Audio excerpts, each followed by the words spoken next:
Hello everyone, welcome to study SM education.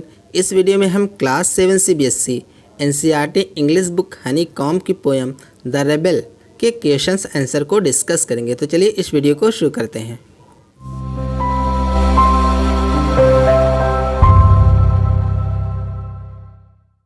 जैसे इस poem का सबसे पहला क्वेश्चन है आंसर द फॉलोइंग क्वेश्चंस, मतलब जितने भी क्वेश्चंस दिए गए हैं हमें उनका आंसर करना। जैसे आप यहाँ पे जो first, second, third, fourth, fifth, sixth, मतलब ये क्वेश्चन देख सकते हैं और उनके आंसर यहाँ पे नीचे दिए गए हैं। तो हम बारी बारी से क्वेश्चंस और उनके आंसर को देखेंगे। जैसे हमारा सबसे पहला क्वेश्चन है if someone doesn't wear a uniform to school what do you think the teacher will say. मान लीजिए अगर कोई स्कूल में यूनिफॉर्म नहीं पहनता है तो आपको क्या लगता है कि टीचर उसे क्या कहते हैं। तो चलिए इसका आंसर देखते हैं। तो हमारा आंसर क्या हो जाएगा, the teacher will ask him oblique her about the reason for not being a uniform and then takes action according to the reply. तो टीचर क्या करेंगे, उस गर्ल या फिर बॉय से यूनिफॉर्म ना पहनने का रीज़न पूछेंगे और उसके बाद क्या करेंगे, then takes action according to the reply, और फिर उसके जवाब के अकॉर्डिंग, जैसे उसने जवाब दिया उसी के अकॉर्डिंग अनुसार उसके खिलाफ एक्शन लेंगे। उसके बाद हमारा सेकंड क्वेश्चन है when everyone wants a clear sky what does the rebel want most. जब सभी लोग क्लियर स्काई चाहते हो, जब सभी लोग चाहते हैं कि आसमान साफ रहे, तो रेबेल क्या चाहता है। तो चलिए इसका आंसर देखते हैं, क्या हो जाएगा हमारा answer. When everyone wants a clear sky, जब सभी लोग चाहते हैं कि जो आसमान है वो साफ रहे, तो the rebel wants rain the most, तो जो रेबेल होता है वो ज़्यादातर क्या चाहता है, वो चाहता है कि बारिश हो। वो बारिश के लिए कामना करता है। उसके बाद हमारा थर्ड क्वेश्चन है if the rebel has a dog for a pet what is everyone else likely to have.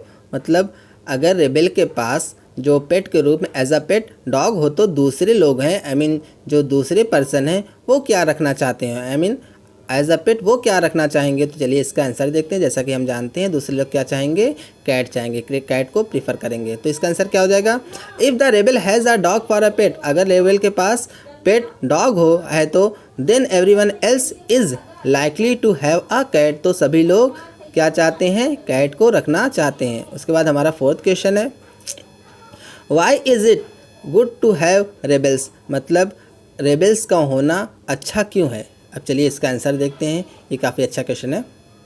It is good to have rebels because very few people have the power to oppose the decision of the majority, मतलब rebels का होना बहुत ज़रूरी है, बहुत अच्छा है, क्योंकि बहुत कम ही लोग ऐसे होते हैं जो मेजोरिटी के डिसीज़न को अपोज करते हैं। मेजोरिटी का मतलब क्या होता है, जहाँ पे जो तादाद बहुत ज़्यादा हो, लोग संख्या में लोग ज़्यादा हों और वो किसी चीज़ को चाहें, और डिसीज़न का मतलब तो आपको पता ही होगा, निर्णय।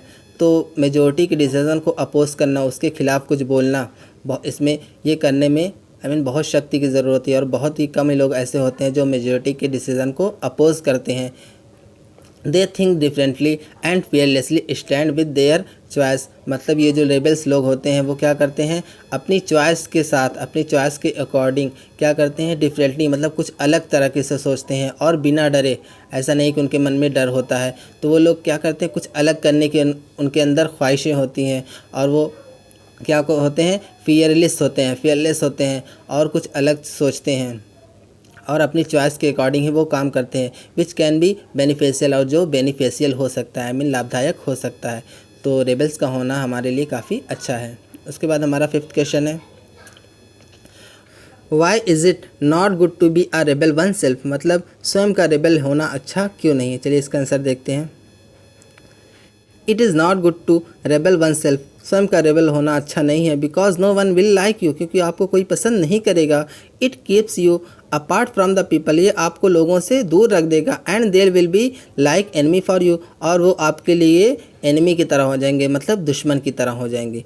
इसलिए जैसे क्या कहते हैं कि अपनी जो कम्युनिटी है, अपना साथ है, अपना देश है, उसके साथ हमें रहना चाहिए। ऐसा नहीं कि हमें अपने देश के वासियों का ही विरोध करना चाहिए। तो इस तरह की जो फीलिंग्स है यहाँ पे बताई गई है। उसके बाद हमारा सिक्स्थ क्वेश्चन है would you like to be a rebel, क्या आप एक रेबेल बनना चाहेंगे। इफ़ यस, अगर हाँ वाई, तो क्यों। इफ़ नॉट अगर नहीं, वाई नॉट तो क्यों नहीं। चलिए इसका आंसर देखते हैं। वैसे इस क्वेश्चन का आंसर आप अपनी लैंग्वेज में भी लिख सकते हैं। अगर आपको रेबेल बनना पसंद है तो आप यस लिख के उसका रीज़न यहाँ पे देख सकते हैं, लेकिन हम यहाँ पे वही समझेंगे जो यहाँ पे लिखा हुआ है। तो चलिए इसका आंसर देखते हैं। जैसे no I would not like to be a rebel, नहीं मैं एक रेबेल बनना नहीं चाहूँगा, because I don't have the guts to oppose the majority, क्योंकि मेरे अंदर मेजोरिटी को अपोज करने के लिए गट्स नहीं है। मेरे अंदर इतनी पावर नहीं है कि मैं मेजोरिटी को अपोज कर सकूं। एंड मोर ओवर, और इससे भी कहीं ज़्यादा, I can't hurt the feelings of the people, मैं लोगों की फीलिंग्स को हर्ट नहीं कर सकता हूँ। I don't want to be a source of bitterness among the people, मैं लोगों के बीच कड़वाहट का एक सोर्स बनना नहीं चाहता हूँ। तो इस तरह से हमारा आंसर हो जाएगा। चलिए अब इसका सेकंड क्वेश्चन देखते हैं। जैसे find in the poem an antonym, मतलब हमें पोएम में एंटोनिम को ढूंढना है। A word opposite in meaning, जो अब एंटोनिम क्या होता है, जैसा कि हम जानते ही हैं कि एक ऐसा वर्ड जो मीनिंग में क्या हो, अपोजिट हो, उसका उल्टा हो, तो उसको हम लोग क्या बोलते हैं, एंटोनिम बोलते हैं।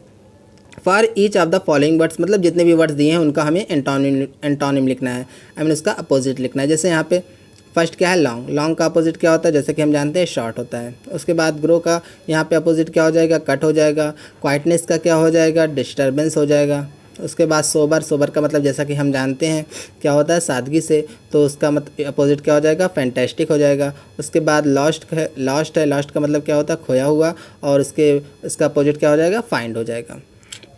तो इस तरह से हमारे एंटोनिम्स हो जाएंगे। चलिए अब इसका थर्ड क्वेश्चन देखते हैं।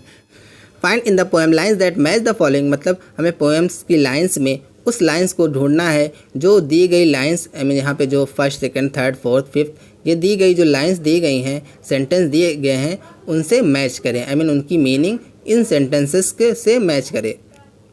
Read both one after the other, इन दोनों को दोनों को एक के बाद एक करके एक साथ पढ़ो। चलिए हम देखते हैं। जैसे हमारी फर्स्ट लाइन है, the rebel refuses to cut his hair, मतलब जो रेबल होता है वो अपने हेयर को कट करने से रिफ्यूज़ कर देता है, मना कर देता है। तो पोएम में कौन सी लाइन है, the rebel lets his hair grow long, मतलब जो रेबल होता है वो अपने बालों को, अपने हेयर को लंबा करता है।